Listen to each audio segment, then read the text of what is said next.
नमस्कार साथियों, welcome to my YouTube channel Sundaram mathematics point. साथियों, हम लोग पिछले क्लास में सेट थ्योरी पढ़ रहे थे और सेट थ्योरी में हम लोगों ने पूरा थ्योरी एक्सरसाइज 1.1 के लिए कंप्लीट कर चुके थे। साथियों, आज हम लोग एक्सरसाइज केसी सिन्हा से एक्सरसाइज 1.1 का क्वेश्चन करेंगे और हम लोग देखेंगे कि सेट थ्योरी में जो क्वेश्चन होता है वो किस प्रकार का होता है। यदि आप हमारे सेट थ्योरी के पिछले सभी लेक्चर को देख लिए हैं तो ये वीडियो आपके लिए ज़्यादा हेल्पफुल होने वाला है। साथियों, यदि आप पिछला लेक्चर नहीं देखे तो इस लेक्चर को देखने से पहले आप पिछले सभी लेक्चर को देख लें, फिर इसको देखें तो आपके लिए ज़्यादा बेहतर है। चलिए हम लोग आज लेक्चर नंबर कितना, तो लेक्चर 5 लेकर के चल रहे हैं किसका, सेट थ्योरी का, जिसमें हम लोग केसी सिन्हा बुक से एक्सरसाइज 1.1 का सॉल्यूशन करेंगे, जिसमें आपको केसी सिन्हा का एक्सरसाइज 1.1 का पहला नंबर का क्वेश्चन कर चुके थे। कहाँ पे, तो जब हम आपको सेट थ्योरी पढ़ा रहे थे तो उस स्थान पे हम लोग सेट थ्योरी का पहला नंबर क्वेश्चन कंप्लीट कर लिए थे। आज हम लोग चलेंगे टाइप 2 पर और क्वेश्चन नंबर 2 से। कहाँ से चलेंगे, टाइप 2 के क्वेश्चन नंबर 2 से चलेंगे, जिसमें लिखा गया है कि निम्नलिखित समुच्चयों को रोस्टर रूप में लिखें। प्यारे विद्यार्थी, आपको रोस्टर रूप के बारे में बताया गया था, है ना। रोस्टर रूप में क्या था, तो किसी भी सेट में जो अवयव रहता है उसके अवयव को यदि कोमा दे दे करके लिखें तो उसी को कहा जाता है रोस्टर रूप, है ना। चलिए, तो आपके पास सबसे पहला नंबर क्वेश्चन है, कहता है ए बराबर एक्स सच डेट, देखो एक्स सच डेट एक्स पूर्णांक है, एक्स सच डेट एक्स पूर्णांक है। आपको बताया गया था कि जो डबल कोमा रहता है, इस तरह से जो डबल बिंदु दिया हुआ रहता है, इसको क्या पढ़ना है, सच डेट, या तो फिर तिरछी लाइन, तो इसको भी सच डेट पढ़ना है ना। तो इन सभी पॉइंट पर बहुत ही बारीकी से आपको चर्चा किया गया था। यदि आप पिछला लेक्चर देख लिए हैं तो ये लेक्चर बहुत ही इंटरेस्टेड होने वाला है आपके लिए। चलिए, तो यहाँ पर लिखा गया है एक्स सच डेट एक्स पूर्णांक है तथा -1 से बड़ा या बराबर है, -1 से बड़ा या बराबर है और 9 से छोटा है। देखो, सबसे पहला नंबर जो क्वेश्चन हमारे पास प्यारे विद्यार्थियों लिखा गया है, क्या है कि कहता है x जो है एक पूर्णांक है, तो पूर्णांक कह दिया, इसका मतलब सर 1 2 3 4 5 0 -1 -2 -3, यानी ये सारा चीज क्या है, पूर्णांक है। तो ये आपका पूर्णांक हो गया।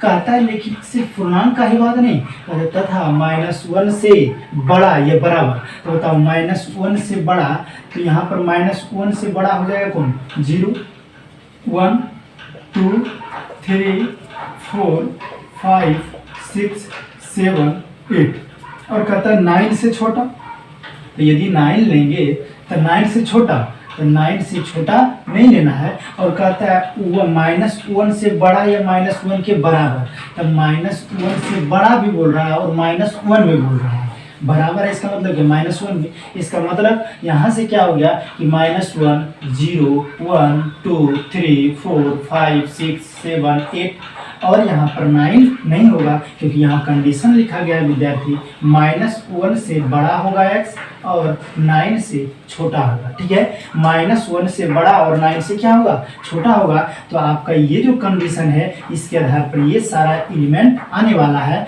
तो आपके पास क्या हो जाएगा, सेट ए को जो रोस्टर रूप में लिखेंगे तो हो जाएगा -1 0 1 2 3 4 5 6 7 और 8।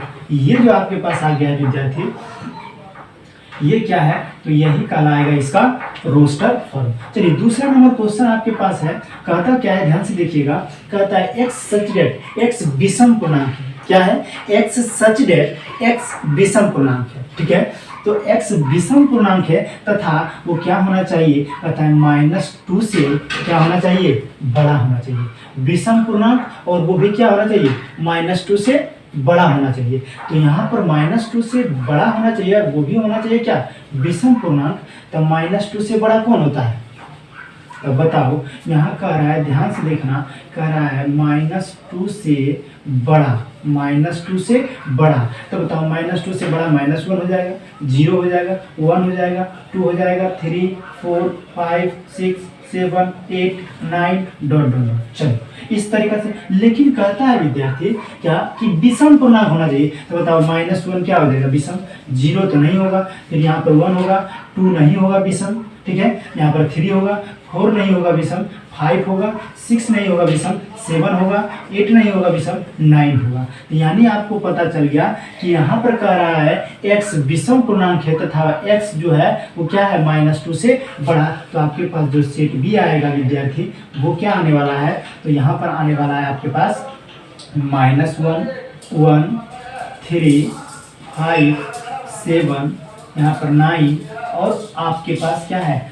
डॉट डॉट डॉट, क्योंकि पूरा लिख पाना संभव नहीं है। यानी आपके पास जो ये सेट आया है विद्यार्थी वो इनफाइनाइट सेट हो गया, ठीक है। चलिए उसके बाद हम लोग तीसरा नंबर क्वेश्चन की यदि बात करें तो तीसरा नंबर में है x सच डेट, x प्राकृत संख्या, x क्या है प्राकृत संख्या, कहता है 5 से बड़ा।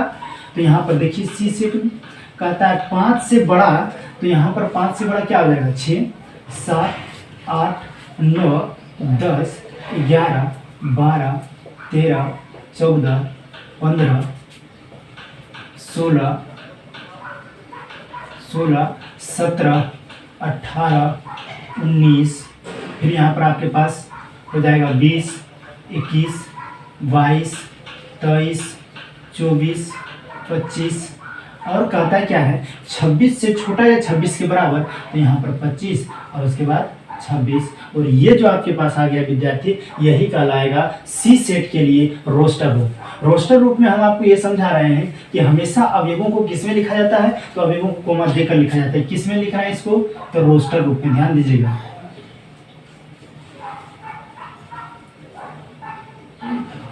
रोस्टर फॉर्म सारा, ठीक है। चलिए उसके बाद चौथा नंबर आपके पास है, यहाँ पर क्या है x सच डेट, x इकाई का घनमूल है विद्यार्थी। इसको आप लोग याद रखेंगे जब हम लोग अगला चैप्टर पढ़ेंगे। एक जगह है, एक टॉपिक है आपके ही क्लास 11th में, कॉम्प्लेक्स नंबर क्या है। तो कॉम्प्लेक्स नंबर जब हम लोग पढ़ेंगे तो वहाँ पर आपको बताया जाएगा, क्या बताया जाएगा, तो सम्मिश्र संख्या, और वहीं पर आपको इकाई के घनमूल के बारे में चर्चा किया जाएगा, ठीक है। तो इकाई के घनमूल आप लोग सिर्फ यहाँ पर याद रख लेंगे। लिखा है x सच डेट, x क्या है इकाई का घनमूल। तो इकाई का जो घनमूल होता है विद्यार्थी को होता है 1, एक होता है ओमेगा और एक होता है ओमेगा स्क्वायर। तो इसको यदि इस रूप में लिख देंगे कोमा दे करके तो यही क्या कहा जाएगा, तो यहाँ पर ये कहा जाएगा इकाई का घनमूल। लेकिन इसको पढ़ेंगे डब्लू नहीं, आप लोग समझ रहे होंगे इसे डब्लू नहीं है विद्यार्थी, इसको पढ़ना है ओमेगा। क्या पढ़ना है, ओमेगा, ठीक है। चलिए उसके बाद हम लोग चलते हैं तो क्वेश्चन नंबर है हमारे पास 5। कहता है 5 में x such that x square plus x minus 4 बराबर 0, यानी इसका मूल है। तो यहाँ पर आपके पास जो ई सेट दिया गया है विद्यार्थी, ई सेट में आपके पास क्या है, कहता है x such that x square, यानी ये आपके पास तो क्वेश्चन लिखा गया है। यदि हम इसका सॉल्यूशन का बात करें तो ये आपके पास क्या है, द्विघात समीकरण है। तो एक्स स्क्वायर, उसके बाद प्लस में एक्स माइनस 4 बराबर 0। यदि हम आपसे पूछें कि ये किस फॉर्म में है तो आपका जवाब होगा sir a x square plus b x plus c बराबर सर 0 के फॉर्म में है। तो यहाँ पर हम लोग आपसे बात करें कि क्या क्या दिया गया है, तो यहाँ लिख सकते हैं सर, यहाँ ए बराबर 1, बी बराबर 1 एंड सी बराबर सर -4 है। तो आपको पता होगा थोड़ा बहुत भी, तो मूल का फॉर्मूला क्या होता है, तो यहाँ पर इसलिए x बराबर आप लगा सकते हैं -b plus minus root under b square minus 4ac divided by 2a, ठीक है। तो आप देखिए x बराबर आ जाएगा विद्यार्थी -b का मान कितना है 1 है, ये हो जाएगा -1 plus minus root under b square यानी 1 का स्क्वायर, और यहाँ पर माइनस, तो 1 का स्क्वायर कितना रह जाएगा, 1 ही रह जाएगा, ये ध्यान रखना है। 4 है तो यहाँ पर 4 लिखेंगे, a का मान कितना है 1 है, और उसके बाद फिर क्या है c का मान कितना -4 है, और बटा में कहता है 2a, तो 2 गुना 1। अब देखो यहाँ से x बराबर हो जाएगा विद्यार्थी -1 प्लस माइनस रूट अंडर, यहाँ पर हो जाएगा 1, और यहाँ पर देखो -4 गुना -4 तो प्लस में 16 गुना 1 तो प्लस में 16 ही रह जाएगा। अब बटा में कितना आ जाएगा, तो बटा में आ जाएगा 2। अब देखो इसको सॉल्यूशन यदि आप करते हो तो यहाँ पर आ जाएगा विद्यार्थी -1 प्लस माइनस रूट अंडर 17 और बटा में 2 आ जाएगा। ठीक है, तो ये आपके पास यहाँ पर x का 2 मान निकल गया है। वो क्या क्या है विद्यार्थी, तो एक मान है -1 माइनस रूट अंडर 17 और बटा में 2 और कोमा, और एक मान है -1 प्लस रूट अंडर 17 और बटा में 2। तो ये आपके पास आ गया है। अब यहाँ पर कहता है इसको किस में लिखने के लिए, रोस्टर रूप में। तो यही वाला यदि आप क्या करेंगे, सेट के रूप में लिख देंगे घेर करके इसको, तो यही आपका हो जाएगा रोस्टर रूप लिख देंगे। अतः तो इसलिए सी सेट बराबर आपके पास यहाँ पर सी नहीं है, क्या है, सेट नंबर ई यानी 5 नंबर में है, तो 5 में ई है, तो ई बराबर आपके पास हो जाएगा -1 माइनस रूट अंडर 17 बटा 2 कोमा -1 प्लस रूट अंडर 17 और बटा में 2। ठीक है, तो ये आपके पास हो गया है आंसर। ठीक है, तो आपको यहाँ पर अभी 5 नंबर क्वेश्चन तक चर्चा कर चुके हैं हम इसमें। अगला क्वेश्चन आप ध्यान दीजिएगा, इसको हम मिटाते हैं, आप लोग जरूर इसको नोट कर लेंगे। ठीक है, चलिए तो अब हम इस पर आते हैं इसके नेक्स्ट क्वेश्चन पे। और नेक्स्ट क्वेश्चन में आपके पास क्या दिया गया है,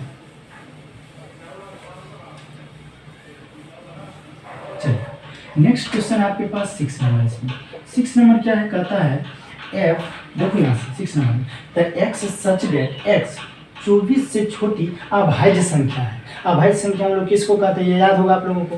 तो अभाज्य संख्या विद्यार्थी हम लोग कहते हैं कि वैसी संख्या जो 1 और स्वयं से विभाजित हो। किससे हो, 1 और स्वयं से विभाजित हो, तो उसी को कहते हैं हम लोग अभाज्य संख्या। और वो भी कहता है कैसा, तो वो कहता है 24 से क्या होना चाहिए, छोटा होना चाहिए। तो 24 से छोटा होना चाहिए, तो इसका मतलब ये आपका पहला जो होगा वो तो 2 होगा, उसके बाद 3 होगा, 5 होगा, 7 होगा, क्या 9 होगा, क्या 9 इसलिए नहीं होगा विद्यार्थी क्योंकि ये 1 से भी विभाजित है और 9 से भी विभाजित है, और एक और संख्या है जो 3 से, ये 3 से विभाजित है, इसलिए ये अभाज्य नहीं होगा। ये आप लोग ध्यान रखेंगे, ये विषम संख्या होता है, अभाज्य नहीं होता है। तो 2 हो गया, 3 हो गया, 5, 7, उसके बाद आपके पास हो जाएगा कितना 11, उसके बाद हो जाएगा 13, उसके बाद 14 नहीं होगा, 15 भी नहीं होगा, 16 भी नहीं होगा, 17 होगा, फिर 18 नहीं होगा, 19 होगा, 19 के बाद फिर 20 नहीं होगा, 21 नहीं होगा, 22 नहीं होगा, 23 होगा। ठीक है, तो आपके पास ये टोटल जो आ गया है क्या क्या,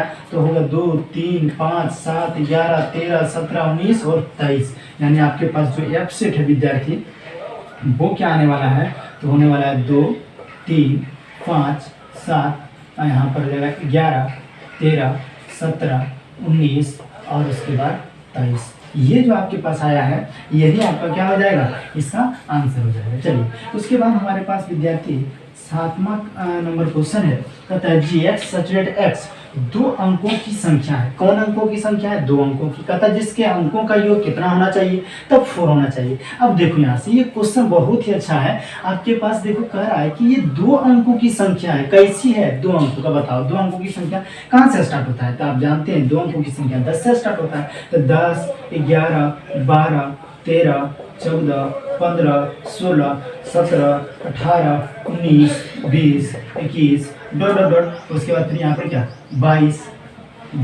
है ना, उसके बाद डॉट डॉट कर दीजिए। मतलब ये आपके पास यहाँ से लेकर के कहाँ तक चला जाएगा विद्यार्थी, तो देख लो यदि हम बात करें तो ये हो जाएगा 21, उसके बाद 22 और डॉट डॉट डॉट कहाँ तक रहेगा 2 अंकों की संख्या, 99 तक। 10 से लेकर के 99 तक की संख्या जो होता है वो 2 अंकों की संख्या कहलाता है। कहता है 2 अंकों की संख्या होनी चाहिए, लेकिन जिसके अंकों का योग क्या होना चाहिए, तो अंकों का योग 4 होना चाहिए। तो अंकों का योग 4 होना चाहिए विद्यार्थी। तो बताओ अंकों का योग यहाँ पर इसमें अंक कौन है, 1 और 0। तो 1 प्लस 0 बराबर कितना 1। तो बताओ क्या ये 4 आया, नहीं, तो ये इस सेट में नहीं आएगा। देखो इसमें अंक कौन कौन है, 1 और 1 कितना हो जाएगा 2, ये भी 4 नहीं होगा। 1 और 2 3, तो यहाँ पर ये 3 हुआ तो ये भी नहीं होगा। लेकिन यहाँ पर देखो तो ये आपके पास क्या हो गया 1 प्लस 3 बराबर 4, तो यानी ये हो जाएगा एक सेट। उसके बाद ये वाला 1 प्लस 4 तो 5, ये भी नहीं होगा, ये भी नहीं होगा, ये नहीं होगा, ये नहीं होगा, ये नहीं होगा, ये नहीं होगा, ये नहीं होगा, ये नहीं होगा, ये होगा।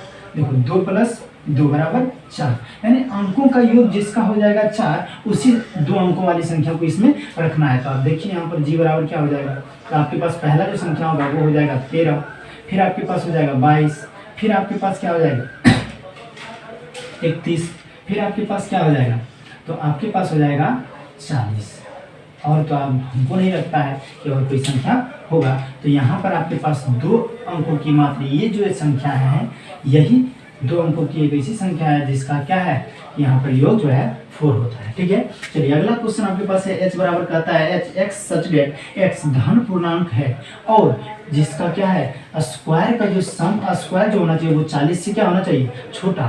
कहता है वैसा धन पूर्णांक लेना है जिसका हम स्क्वायर करें तो वो 40 से क्या हो, छोटा हो। तो धन पूर्णांक वही बात बोल रहा है। देखो यहाँ से इधर डॉट डॉट कर दे, -3 -2 -1, इधर भी यहाँ पर 0, उसके बाद 1 2, उसके बाद यहाँ पर है 3 4 5 6 7 डॉट डॉट डॉट। ठीक है, तो कहता है कि ये सबसे पहला बात है कि धन पूर्णांक होना चाहिए, तो इधर वाला तो नहीं होगा, ये सारा नहीं होगा, 0 भी नहीं आएगा इसमें। यहाँ पर आएगा कौन, धन पूर्णांक में। धन पूर्णांक में स्टार्ट होता है 1 से। तो बताओ, कहता है कि वैसा धन पूर्णांक इसमें रखना है जिसका स्क्वायर का यानी वर्ग करें तो वो 40 से छोटा। तो बताओ 1 का स्क्वायर कितना होगा, 1 यानी x का स्क्वायर क्या होना चाहिए, 40 से छोटा। तो x का मान यदि आप 1 रखेंगे तो 1 का स्क्वायर जो है वो 1 ही आएगा। 1 का स्क्वायर क्या आएगा, 1 आएगा, जो 40 से क्या है, छोटा है। तो ये भी बात सही है। फिर आप 2 लेंगे तो 4 आएगा, 3 लेंगे तो 9 आएगा, 4 लेंगे तो 16 आएगा, तो 5 लेंगे तो 25 आएगा।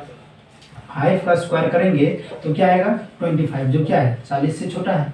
फिर यहाँ पर 6 लेंगे तो 6 का स्क्वायर क्या होने वाला है, 36, जो क्या है 40 से छोटा है। लेकिन 7 जैसे ही लेंगे तो 7 का स्क्वायर 49 होगा, जो 40 से क्या है, बड़ा है। यानी ये 40 से छोटा नहीं है। तो यहाँ से आपको क्या करना है, नीचे अब नहीं बढ़ना है। यानी आपको कहाँ से कहाँ तक लेना है विद्यार्थी, तो 1 से लेकर के 6 तक के जो भी धन पूर्णांक है वो सारा का स्क्वायर का सम जो स्क्वायर जो होता है वो 40 से क्या होता है, छोटा होता है। तो आपके पास जो लास्ट क्वेश्चन है 2 नंबर का, यानी x सेट बराबर, इसमें क्या आएगा एलिमेंट विद्यार्थी, एलिमेंट आ जाएगा 1 2 3 4 5 और 6। तो आई होप कि ये क्वेश्चन आपको अच्छा लगा होगा और समझ में भी आया होगा अच्छा तरीका से। अब हम लोग नेक्स्ट क्वेश्चन का बात करेंगे। ठीक है, चलिए अब हम लोग क्वेश्चन नंबर 3 का चर्चा करते हैं। देखिएगा ध्यान से, लिखा हुआ है निम्नलिखित समुच्चयों को सारणी रूप में लिखें। देखो आपको लिखाया गया था, जहाँ पर रोस्टर रूप पढ़ाया गया था वहीं पर आपको क्या था, तो जहाँ पर आपको रोस्टर रूप पढ़ाया गया था वहीं पर लिख दिया गया था सारणी रूप या तालिका रूप। ठीक है, सारणी रूप या तालिका रूप, उसी को इंग्लिश में बोला जाता है रोस्टर फॉर्म। ठीक है, रोस्टर फॉर्म या टेबुलर फॉर्म बोला जाता है। तो आपको ये जो सारणी रूप लिखा गया, इसका मतलब यही हुआ कि इसको भी कह रहा है किसमें लिखने के लिए, रोस्टर फॉर्म में लिखने के लिए। अब एक बात आप लोग ध्यान रखिएगा, कहीं पर भी आपको ये दिखेगा ना, एक साइन आएगा आपके पास इस तरीका से। ठीक है, एक साइन आपको ये आएगा और एक साइन विद्यार्थी आएगा, इसको क्या पढ़ेंगे, इम्प्लाइज, मतलब होता है इंगित करता है। और इम्प्लाइज एंड इम्प्लाइड बाय, यानी दोनों तरफ यदि एरो लगा हुआ रह जाएगा, इसको क्या पढ़ेंगे, इम्प्लाइज एंड इम्प्लाइड बाय। इसका मतलब होता है इंगित करता है और इंगित किया जाता है। ठीक है, यदि आप बात करते हैं तो उस समय रामायण का बात करें तो क्या होता था कि जहाँ पर राम है वहाँ पर हनुमान निश्चित तौर पर प्रेजेंट रहता था, है ना। राम है तो यहाँ पर क्या होगा, हनुमान होगा। राम है तो हनुमान होबे करेगा। और यदि कहीं पर देखो यहाँ पर ये वाला सिंबल का बात करें तो क्या होगा, राम है तो सीता होगा और सीता है तो राम होगा, तब बन जाता है सीताराम। समझ गया, राम है तो सीता होगा और सीता है तो राम होगा। मतलब ये है तो ये भी होगा, यदि ये है तो ये भी होगा। इसका मतलब 2 एलिमेंट रहेगा कहीं पर, तो ए इम्प्लाइज बी का मीनिंग हुआ ये है तो ये हो जाएगा। ठीक है, और ये है तो ये नहीं भी हो सकता है, और नहीं क्या नहीं होगा। और कहीं पर ये लिखा हुआ है ए इम्प्लाइज एंड इम्प्लाइड बाय, इसका मतलब है ए है तो बी होगा, बी है तो ए भी होगा, ये होता है। ठीक है, इसको ध्यान रखेंगे आप लोग, कहीं पर यूज हो इसका तो आप लोग घबराएंगे नहीं। इसको पढ़ना क्या है, इम्प्लाइज। ठीक है, चलिए अब हम लोग बात करते हैं यहाँ पर। देखो इस क्वेश्चन में यूज होगा कहीं पर आपको क्या, मोर। इसको पढ़ते क्या है ध्यान दीजिएगा, यदि आपके पास ये 2 जो लाइन दे करके लिखा हुआ मिल जाएगा तो आपको इसको पढ़ना क्या है विद्यार्थी, इसको पढ़ना है मॉड एक्स, क्या पढ़ना है, मॉड एक्स पढ़ना है, ठीक है। कहीं मिल जाएगा ऐसा तो इसको पढ़ना है मॉड वाई, क्लियर है। तो ये आप लोग ध्यान रखेंगे। अब इसके बारे में हम व्याख्यात्मक रूप से चर्चा करेंगे फंक्शन वाला टॉपिक में, ठीक है। अब यहाँ पर समझिए, कहीं पर आपको ये मिल जाएगा x mod x less than a, क्या मिल जाएगा, लेस देन ए। तो इसको आप लिख सकते हैं क्या, this implies and implied by.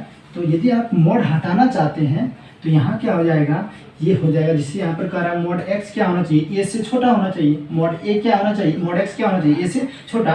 तो इसका यदि आप मॉड हटाना चाहते हैं तो इसको आप लिख सकते हैं माइनस ए से बड़ा हो जाएगा एक्स और प्लस ए से छोटा। यहाँ पर क्या कह रहा है, प्लस ए से छोटा। तो यहाँ पर आप इसको मॉड हटा करके लिखना चाहेंगे एक्स को, तो आप लिख सकते हैं क्या कि ए माइनस ए से, जो यहाँ रहेगा उसके आगे माइनस लगा देना है और उसके बाद कह देना है उससे बड़ा होगा और जो यहाँ है उससे छोटा होगा, ठीक है। कहीं पर लिखा हुआ रह जाएगा मॉड एक्स और लेस देन क्या 5, तो आप इसको लिख दीजिएगा क्या, -5 से बड़ा होगा एक्स और +5 से छोटा होगा। तो ये बात आपको समझ में आ गया होगा कि हम क्या बताना चाह रहे हैं। यहाँ पर ये यदि कहीं पर लिखा हुआ मिल जाए विद्यार्थी, तो इसको आपको याद रखना है हमेशा क्या कि -a से बड़ा होगा और प्लस, यानी यहाँ पर जो भी रहेगा उससे बड़ा और इसका पॉजिटिव साइन वाला से छोटा। चलिए हम लोग क्वेश्चन नंबर 1 पर आते हैं। 3 का लिखा गया है, क्या लिखा गया है, कहता है x such that x belongs to z. X belongs to z का मीनिंग क्या हुआ कि x such that x belongs to z, इसका मीनिंग हुआ कि एक्स एक पूर्णांक संख्या है। कैसी है, पूर्णांक है, तथा जिसका वैल्यू, जिसका मॉडुलस मॉड एक्स क्या होना चाहिए, वो 5 से छोटा। यानी यहाँ पर एक्स जो भी लीजिएगा लेकिन उसका यदि हम मॉड वाला वैल्यू निकालें तो वो सारा क्या होना चाहिए, 5 से छोटा होना चाहिए। और मॉड का एक और बात यदि हम लोग करें तो मॉड का शाब्दिक अर्थ एक ही होता है विद्यार्थी। यदि यहाँ पर मॉड 5 लिखा गया है तो इसका वैल्यू 5 होता है, लेकिन यहाँ पर यदि मॉड के अंदर -5 लिखा गया है तो इसका वैल्यू 5 ही होता है। यानी नेगेटिव को पॉजिटिव बनाना ही मॉड का काम है, ठीक है। नेगेटिव संख्या को ही पॉजिटिव बना देना मॉड का काम होता है। यदि यहाँ पर -3 लिखा गया है तो इसका बाहर निकलेगा मॉड से तो 3 हो जाएगा, ये होता है, ठीक है। ये ध्यान रखेंगे आप लोग। तो यहाँ पर ये जो मॉड लिखा गया, मॉड एक्स क्या होना चाहिए, एक्स मॉड एक्स का जो मान होना चाहिए वो 5 से छोटा होना चाहिए। तो आपके पास जो दिया गया है उसको लिखिए पहले आप यहाँ आराम से।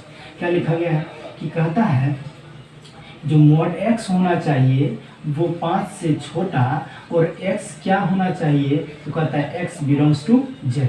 बताओ यदि मॉड हटाएंगे विद्यार्थी तो क्या हो जाएगा, तो मॉड हटाएंगे तो ये -5 से बड़ा और +5 से छोटा। तो आप लिख सकते हैं यहाँ पर क्या, इसको लिख सकते हैं कि -5 से ये जो है बड़ा हो जाएगा x और +5 से छोटा, एंड जो ये x होगा वो क्या होगा, z होगा, मतलब x जो है z से बिलोंग करेगा, z कहीं तो पूर्णांक होगा। तो बताओ -5 से बड़ा और +5 से छोटा पूर्णांक कौन कौन होता है, तो आपका बहुत ही शानदार तरीका से इसका जवाब आ जाएगा विद्यार्थी।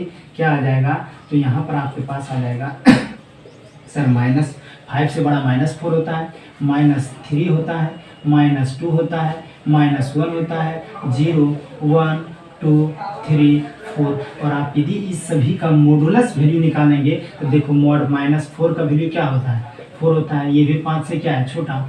यहाँ पर मॉड -3 का वैल्यू कितना हो जाएगा, 3। ये भी 5 से छोटा। मॉड यहाँ पर -2 का वैल्यू कितना, क्या है हमारे पास, d। कहता है एक्स सच डेट, एक्स शब्द प्रोपोर्शन का एक अक्षर है। प्रोपोर्शन का जो अक्षर लिखा गया विद्यार्थी, इसी को रोस्टर रूप में कह रहा है लिखने के लिए। तो आराम से जो जो लिखा गया है ना उसको आराम से अलग अलग करके कोमा देकर लिख दीजिए। तो यहाँ पर हो जाएगा p, अगला क्या है r, अगला क्या है o, अगला क्या है p। अब p को आपको बताया गया कि सेट में किसी भी एलिमेंट को रिपीट नहीं किया जाता है, तो p पहले से लिखा जा चुका है, इसमें p दोबारा अब नहीं लिखना है। उसके बाद o भी लिखा जा चुका नहीं लिखना है, r भी लिखा जा चुका नहीं लिखना है, फिर क्या है t, उसके बाद क्या है i, उसके बाद फिर o है नहीं लिखना है, फिर n है तो n लिख देना है। ये हो गया आपके पास। तीसरा नंबर जो क्वेश्चन है आपके पास विद्यार्थी, वो लिखा गया है कि क्या x सच डेट x³ बराबर -1 होना चाहिए, जहाँ x क्या कहता है, r बिलोंग्स टू r। यानी x एक नेचुरल, यहाँ पर क्या है, रियल नंबर है, वास्तविक संख्या है। x यदि वास्तविक संख्या है विद्यार्थी तो बताओ, कहता है कि वैसा वास्तविक संख्या जिसका क्या करें, यदि क्यूब करें यानी पावर 3 दे उस पर, तो -1 होना चाहिए। तो बताओ एक रियल नंबर कि यहाँ पर 0 का क्यूब करेंगे तो क्या आने वाला है, 0 आने वाला है। यहाँ पर 1 का क्यूब करेंगे तो 1 आने वाला है, और 2 का क्यूब करेंगे तो 8 आने वाला है। लेकिन कहता क्या है कि यदि हम x का क्यूब करें तो -1 होना चाहिए, और यहाँ पर यदि आप -1 का क्यूब करते हैं विद्यार्थी, -1 का क्यूब करते हैं तो -1 आता है, और -2 का क्यूब करते हैं तो -8 आता है। तो बताओ कहता है कौन एलिमेंट लेना है जिसका हम क्यूब करें और वो क्या आना चाहिए, -1। तो बताओ x का कौन ऐसा मान है जिसका हम क्यूब करेंगे तो वो -1 आएगा। तो x का यहाँ पर -1 रखने पर, x के स्थान पर -1 रखने पर इसका क्यूबिक वैल्यू कितना होता है, -1 होता है। तो इस सेट में सिर्फ जो एलिमेंट आने वाला है वो क्या आएगा, तो -1 आएगा, और यही एकमात्र रियल नंबर है जिसका क्यूब जो है -1 होता है। चलिए इसके बाद नेक्स्ट क्वेश्चन हमारे पास है 5वां नंबर। देखिए ध्यान से, 5वां नंबर क्वेश्चन में आपके पास क्या दिया गया है, तो आपके पास दिया गया है, कहता है x such that x equal to n/n+1, और n जो है बिलोंग्स करता है बड़ी n से, छोटी n जो बिलोंग्स कर रहा है बड़ी n। छोटी n तो आपके पास कोई भी संख्या है, कहता है बिलोंग्स कर रहा है बड़ी n। बड़ी n मतलब क्या, नेचुरल नंबर, प्राकृतिक संख्या, ठीक है। नेचुरल नंबर कहने का मीनिंग क्यों हुआ, जो गिनती की संख्या को ही हम लोग क्या कहते हैं, प्राकृतिक संख्या कहते हैं, नेचुरल नंबर कहते हैं। तो आपको पता है यहाँ पर n किससे बिलोंग करेगा, n यहाँ पर नेचुरल नंबर से। तो आपके पास दिया गया है क्या, x बराबर दिया गया है n/n+1। तो आपके पास बोला जा रहा है कि n जो है नेचुरल नंबर है, n क्या है, तो n जो है नेचुरल नंबर है। तो आप n बराबर 1 रखिए, तो यहाँ पर देखो x बराबर क्या आने वाला है, 1/1+1 बराबर 1/2। आप n बराबर 2 रखो तो x बराबर क्या आने वाला है, 2/2 + 1 बराबर 2/3। आप n बराबर क्या रखो, 3 रखो, तो x बराबर क्या आने वाला है, 3/3 + 1 यानी 3/4। आप क्या देख रहे हैं कि n का मान रखते जा रहे हैं तो x का मान हमारे पास मिलते जा रहा है, यानी 1 रखने के बाद 1/2, 2 रखने के बाद 1/3, 3 रखने के बाद 3/4, 4 रखने के बाद क्या मिलेगा, 4/5, 5 रखने के बाद 5/6, 6 रखने के बाद 6/7, इसी तरीके से मिलते जाएगा। लेकिन बताओ क्या इसका अंत होगा, नहीं होगा। यानी हम इस पर क्या करेंगे, लिखेंगे 1/, पहला नेचुरल नंबर 1 होता है तो 1/1 में जोड़ देंगे तो 1/2, फिर यहाँ पर यहाँ पर 2 लिखेंगे तो 2/3, 3 लिखेंगे तो 3/4, और उसके बाद 4 लिखेंगे तो 4/5, 5 लिखेंगे 5/6, 6 लिखेंगे तो 6/7, 7 लिखेंगे तो 7/8, और उसके बाद डॉट डॉट डॉट। ये आपके पास जो आ गया है यही कहलाएगा क्या, इस सारे क्वेश्चन का रोस्टर फॉर्म कहलाएगा, ठीक है। तो इस तरीका से आपका 3 नंबर क्वेश्चन कंप्लीट होता है, ठीक है। तो आपको इस तरीका से 3 नंबर तक क्वेश्चन हम आपको आज कंप्लीट कर दिए हैं, क्लियर है। और अब इसके आगे का जो क्वेश्चन होगा विद्यार्थी, हम लोग नेक्स्ट लेक्चर में जब मिलेंगे तो वहाँ पर क्वेश्चन नंबर आपका 4 से स्टार्ट होगा। कहाँ से स्टार्ट होगा विद्यार्थी, क्वेश्चन नंबर 4 से। और क्वेश्चन नंबर 4 और 5 वाला क्वेश्चन भी सेम इसी टाइप से बनेगा, इसी रूप में आपको बनाने के लिए दिया गया है, ठीक है। तो आप चाहें तो इस क्वेश्चन नंबर 4 और 5 को प्रैक्टिस भी कर सकते हैं, अन्यथा हम अगले नेक्स्ट लेक्चर में जब मिलेंगे आपसे तो आपको 4 और 5 का सॉल्यूशन दिया जाएगा, ठीक है। यदि ये लेक्चर आपको अच्छा तरीका से समझ में आ रहा है और आपके कंसेप्ट लेवल को कहीं ऊपर की ओर ले जा रहा है तो ये लेक्चर आप इन सभी दोस्तों में शेयर करें। अच्छा तरीका से एक बेहतरीन कॉपी का निर्माण करेंगे ताकि आपके जो और कोई भी कॉम्पिटिटिव एग्जाम का तैयारी करना चाहते हैं तो उसके लिए भी ये कॉपी कारगर होगा, ठीक है। तो आज का लेक्चर यहीं तक, लेकिन आपसे एक रिक्वेस्ट है मेरा कि आप लोग इस लेक्चर को पूरा नहीं देखते, इसलिए लेक्चर को जब भी देखते हैं तो आप इसे पूरा देखें तो आपके लिए ज़्यादा बेहतर होगा, अन्यथा सिर्फ और सिर्फ समय का बर्बादी है मित्रों। इसलिए समय को बर्बाद न करें और आप ज़्यादा से ज़्यादा इसे ये प्रयास करें कि हम हर एक टॉपिक को अच्छा तरीका से, हर एक पॉइंट को अच्छा तरीका से पढ़ करके कंप्लीट करें, अन्यथा फिर कोई फ़ायदा नहीं है आपको। तो ये तब फिर वही हो गया जो यूट्यूब पर चलता है हर सभी का वही। तो इससे बढ़िया है कि आप नहीं देखिए, है ना, क्योंकि यदि आप देखना चाहते हैं इस चीज़ से कुछ सीखना चाहते हैं तो आपको इस लेक्चर को पूरा देखना होगा। और यदि नहीं देखिएगा पूरा तो फिर कोई फ़ायदा नहीं है। थोड़ा सा देखें कट कर दिए, थोड़ा सा देखें कट कर दिए, तो इसमें कोई बेनिफिट नहीं होने वाला है, सिर्फ आपका समय जाएगा और MB भी ख़त्म होगा, है ना। तो इससे बेहतर है कि हम इसको क्यों ना, जब टाइम ही लगेगा तो पूरा देखें, और पूरा जब देखिएगा तो इसका बेनिफिट भी आपके पास मिलेगा। तो हर एक कई प्रकार का यूट्यूब पर वीडियो उपलब्ध है साथियों, लेकिन जो आपको जिस तरीक़ा से सिस्टमेटिक वे से तैयार करके आपको दिया जा रहा है और यहाँ पर जिस तरीक़ा से कंटेंट प्रोवाइड किया जा रहा है, वो शायद आपको कोई भी चैनल पर नहीं मिलेगा। इसलिए आप इसे अपनी जिम्मेदारी समझ करके और बहुत ही बेहतरीन तरीक़ा से इसे पढ़ने का प्रयास करें और इस चैनल के परिवार को बढ़ाएं, और आपका भी इसमें भलाई होगा। और हम ज़्यादा से ज़्यादा, यदि आपका इसमें परिवार की संख्या बढ़ेगी तो हम इसमें अच्छा से अच्छा कंटेंट देने का प्रयास करते रहेंगे। चलिए हम लोग फिर मिलेंगे नेक्स्ट लेक्चर में, तब तक के लिए आप लोग को बहुत बहुत धन्यवाद। जो भी बच्चे यहाँ तक जुड़े रहे उसके लिए आप सभी को बहुत बहुत शुक्रिया, धन्यवाद। जय हिंद।